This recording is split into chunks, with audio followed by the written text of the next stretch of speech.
సుమారు వారం రోజుల నుంచి ఈనాడు అధికారంలో ఉన్న బీఆర్ఎస్ పార్టీ ఎన్ని ఇబ్బందులు పెట్టినా మేమున్నామన్నా నీకు అండగా అని చెప్పి ప్రతి మారుమూల గ్రామం నుంచి ఇక్కడికి లక్షలాది మందిగా విచ్చేసిన నా కుటుంబ సభ్యులందరికీ, ప్రింట్ అండ్ ఎలక్ట్రానిక్ మీడియా మిత్రులు, national print and electronic media మిత్రులు ఉన్నారు, స్టేట్ వారు ఉన్నారు, వారందరికీ కూడా పేరు పేరున శిరస్సు వంచి అభినందనలు, కృతజ్ఞతలు తెలియజేసుకుంటున్నాను. ముందుగా తెలంగాణ రాష్ట్రం కావాలి అని 6 దశాబ్దాల పైన తెలంగాణ బిడ్డల పోరాటం చేస్తే ఎవరు సాహసం చేసి తెలంగాణ రాష్ట్రాన్ని ఇవ్వలేదు. కానీ కాంగ్రెస్ పార్టీ శ్రీమతి సోనియా గాంధీజీ 2014లో తెలంగాణ బిడ్డల ఆత్మ అభిమానాలని, తెలంగాణ బిడ్డల కోరుకుంటున్న దాన్ని గౌరవించి రాష్ట్రం ఇచ్చిన సంగతి మనకి తెలియంది కాదు. ఆనాడు కాంగ్రెస్ పార్టీకి తెలుసు తెలంగాణ రాష్ట్రం ఇస్తే కాంగ్రెస్ పార్టీ చచ్చిపోతే కూడా తెలుసు. అయినా అనేక మంది యువకుల బలిదానం భవిష్యత్తులో తెలంగాణ రాష్ట్రంలో జరగొద్దు అని ఆనాడు తెలంగాణ రాష్ట్రాన్ని ఇచ్చారు. తెలంగాణ రాష్ట్రాన్ని సాధించుకున్న తర్వాత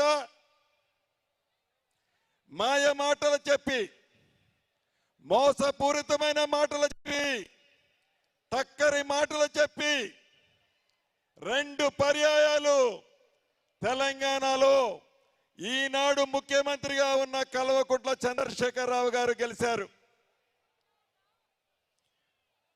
చెప్పిన వాగ్దానాలు, ఇచ్చిన మాటలు ఏ ఒక్కటి కూడా పూర్తి చేయలేదు. మాటలకే పరిమితమయ్యారు తప్ప చేతల రూపంలో ఈ కల్వకుంట్ల చంద్రశేఖరరావు గారు చేసింది ఏమీ లేదు. రైతు పక్షపాతినని చెప్పారు, రైతులని రాజును చేస్తానని చెప్పారు. దేశంలో ఏ రాష్ట్రంలో రైతులు ఆత్మహత్యలు జరగనన్ని సుమారు 8,000 మంది తెలంగాణ రాష్ట్రంలో రైతుల ఆత్మహత్యలు జరిగాయి. 2014 మేనిఫెస్టోలో రైతు రుణాలు 1,00,000 రూపాయలు మాఫీ చేస్తానని చెప్పారు. 2018లో చెప్పారు. కానీ ఆ రైతు రుణాల మాఫీని చేయలేదు. రాబోయే రోజుల్లో రాహుల్ గాంధీ గారి నాయకత్వంలో, ఖర్గే గారి ఆధ్వర్యంలో మొన్న వరంగల్ సభలో రాహుల్ గాంధీ గారు డిక్లేర్ చేశారు. రైతుల డిక్లరేషన్ ప్రకటించారు. తప్పకుండా మీ అందరి దీవెనలతో రాబోయే రోజుల్లో వచ్చే ఎన్నికల్లో తెలంగాణ రాష్ట్రంలో కాంగ్రెస్ పార్టీ అధికారంలోకి వచ్చిన తర్వాత రైతన్నలారా తప్పకుండా డిక్లరేషన్లో ప్రకటించిన అన్ని కాంగ్రెస్ ప్రభుత్వం చేయనుంది. అంతేకాదు అనేక మంది యువకులకి ఎన్నికల మేనిఫెస్టోలో చెప్పారు, ప్రతి ఇంటికి ఉద్యోగం ఇస్తామని చెప్పారు. ఈ కల్వకుంట్ల చంద్రశేఖరరావు గారు 2018లో నిరుద్యోగ భృతి 3,016 రూపాయలు ఇస్తారని చెప్పారు. కానీ ఏ ఒక్కళ్ళకి ఉద్యోగము ఇవ్వలేదు. ఏ ఒక్కళ్ళకి ఒక్కళ్ళకి కూడా నిరుద్యోగ భృతి కూడా ఇచ్చిన సందర్భం ఎక్కడా లేదు. అంతేకాదు, ఇదే సందర్భంలో శ్రీమతి ప్రియాంక గాంధీ గారు నిరుద్యోగుల మీద, యువత మీద ఒక డిక్లరేషన్ ప్రకటించిన మాట మనకు తెలియంది కాదు. నా తమ్ముళ్ళందరికీ ఒకటే చెప్తున్నాం, వచ్చేది కాంగ్రెస్ ప్రభుత్వం, తప్పకుండా యువతకి డిక్లరేషన్లో ఏదైతే చెప్పారో తప్పకుండా కూడా నెరవేరుస్తామని కూడా ఈ వేదిక మీద నుంచి తెలియజేస్తున్నాం. అంతేకాదు, అసలు నేను కాంగ్రెస్ పార్టీలోకి ఎందుకు చేరాను? సుమారు 6 నెలల తర్వాత, అంటే జనవరి 1, 2023 జనవరి 1 నుంచి 6 నెలల తర్వాత ఒక నిర్ణయం తీసుకోవడం జరిగింది. వివిధ ప్రాంతాల్లో ఆత్మీయ సమ్మేళనాలు ఏర్పాటు చేసుకున్నాం. అనేక ప్రాంతాలు తిరిగాం, అనేక సంఘాలను కలిశాం, అనేక మతాలు, అనేక కులాలను కలిశాం. కలిస్తే యావత్ ప్రజలది ఒక్కటే తీర్పు. అన్నా, వేడి నీళ్ళకు చన్నీళ్ళు అన్నట్లు మీరు కాంగ్రెస్ పార్టీలో జాయిన్ అయినట్లయితే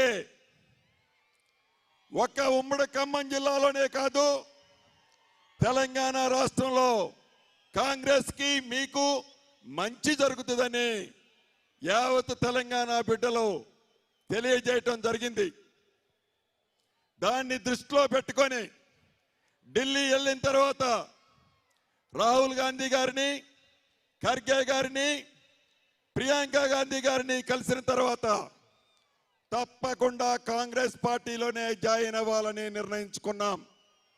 ఈ నిర్ణయం వెనుక లక్షలాది మంది మీ అందరి అభిప్రాయం కూడా అదే. ఏ వేదిక మీదకి వెళ్ళినా అనేక సందర్భాల్లో మీరు కూడా అదే చెప్పారు.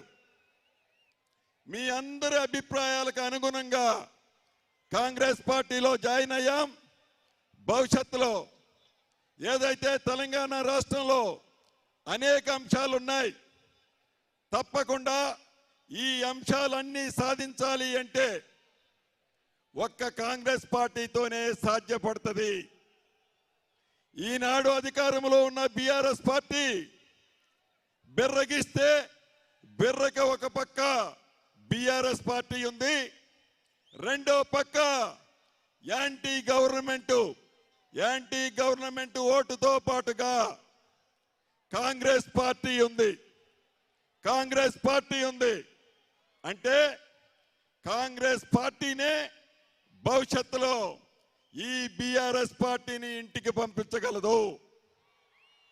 ఈ బీఆర్ఎస్ పార్టీని బంగాళాఖాతంలో వేయాలి అంటే కాంగ్రెస్ పార్టీతోనే సాధ్యము.